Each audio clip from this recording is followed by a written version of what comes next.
दोस्तों, हमारा भविष्य पहले से ही लिखा होता है, ऐसा कई लोग मानते हैं अथवा कई लोग इस बात को पूर्ण रूप से नकार देते हैं। यह प्रश्न हमेशा से ही बहस का विषय बना रहता है। कहा जाता है, जैसा हम इस जन्म में करते हैं वैसा परिणाम हमें अगले जन्म में मिलता है, जो कि कुछ हद तक यह बात सही भी है। आज की इस वीडियो में हम इसी विषय में गहराई से चिंतन करेंगे और असल बात जानने की कोशिश करेंगे। आइए, नमस्कार दोस्तों, स्वागत है हमारे YouTube चैनल अनोखा सच्चा ज्ञान पे। आज हम कुछ पौराणिक कथाओं और कुछ शास्त्रों की सहायता से यह बात को समझने की कोशिश करेंगे कि बाकी भविष्य पहले से लिखा होता है या फिर हमारे कर्म हैं जो फिर हमारे भविष्य की धारा को सुनिश्चित करते हैं। तो आइए शुरू करते हैं आज का यह टॉपिक।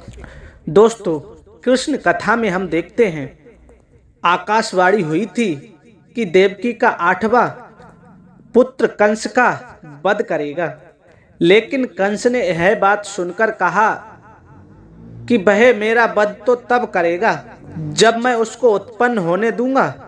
इस सोच के साथ जब भी देवकी के कोई बच्चा जन्म लेता, कंस वहां आकर उसके जन्म के कुछ घंटों के भीतर ही उसको मौत की नींद सुला देता। लेकिन देवकी के 8वें पुत्र की बारी आई तब विधि विधान के साथ जन्म भी लिया और बाद में कंस का वध भी किया। ऐसा इसलिए हुआ क्योंकि कंस की मृत्यु की भविष्यवाणी हो चुकी थी। साथ ही कंस के जन्म से लिख दिया गया था कि उसकी मृत्यु कैसे होगी और किसके हाथों होगी। यही नहीं दोस्तों, इस संसार में जो भी मनुष्य जन्म लेता है उसके बारे में भविष्य पहले से लिख देता है। मनुष्य का जन्म कैसे होगा, कौन सी जगह होगा और उसके जीवन में कौन कौन सी परेशानियां आएंगी, यह सब विधि का विधान है और इसे चाहा कर भी नहीं बदला जा सकता। इसी के साथ आपको हम यह बता दें कि कई ऐसे पौराणिक शास्त्र एवं ग्रंथ मौजूद हैं जिनमें कई महापुरुषों के जन्म लेने के प्रमाण पहले ही से लिखे होते हैं। जैसे कि हम रामायण में देखते हैं, जैसे कि यह पहले से ही तय था कि भगवान श्री राम को 14 वर्षों के लिए वनवास के लिए जाना पड़ेगा, अर्थात इसके पीछे का राज भगवान श्री राम के हाथों रावण का वध होना था। आप ही सोचो कि माता कैकेयी मंथरा के बहकावे में ना आती, ना ही भगवान श्री राम को माता सीता के साथ वनवास को जाना पड़ता, तो सोचिए रावण का वध भगवान श्री राम के हाथों कैसे संभव होता। यह सब कैसे होना था, यह सब पहले से लिखा जा चुका था, जिससे कि ये समय के सुमेर से संभव हो पाया। इन्हीं की तरह हर एक प्राणी का भाग्य लिखा जा चुका है। इन्हीं की तरह हम सब प्राणी का भाग्य लिखा जा चुका है। हम सब इस नाटक के छोटे से पात्र हैं जिनका किसी न किसी उद्देश्य के चलते इस संसार में जन्म हुआ है। लेकिन यह बात भी गलत नहीं है कि आपकी किस्मत आपके कर्मों पर आधारित है। वो कहावत आपने तो सुनी ही होगी, जैसा बोओगे वैसा पाओगे।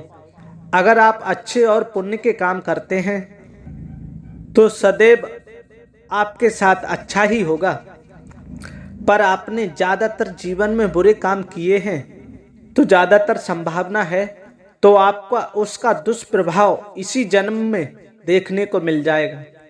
अर्थात अगर आपने बबूल रूपी बुरे कर्म किए हैं तो आपको आम के फल कैसे मिल जाएंगे।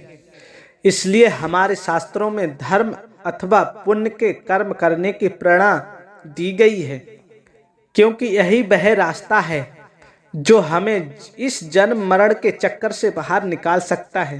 वरना बुरे कर्म करने वालों के भगवान के चरणों में भी स्थान नहीं मिलता। यही नहीं दोस्तों, तुलसीदास ने भी इस बात को स्पष्ट रूप से एक चौपाई में कहा कि कर्म ही प्रधान है, यानी कि जैसा मनुष्य कार्य करेगा वैसा उसे फल मिल जाएगा।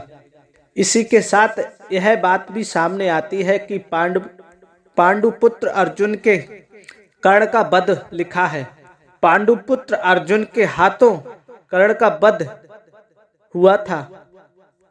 अर्जुन ने कहा, माधव मेरे हाथ कांप रहे थे, पर ये क्या, आपने मेरे श्रेष्ठ का वध मेरे ही हाथों लिख दिया। जी हाँ मित्रों, ऐसे ही कर्म के ऊपर ही हमारा जीवन निर्भर है। तो सभी मित्रों से निवेदन है, अगर वीडियो की बातें हमारी अच्छी लगी हों तो हमारे YouTube चैनल को सब्सक्राइब कर लें, वीडियो को लाइक कर लें। मिलते हैं अगली वीडियो में नई चर्चा के साथ। तब तक के लिए जय श्री कृष्ण।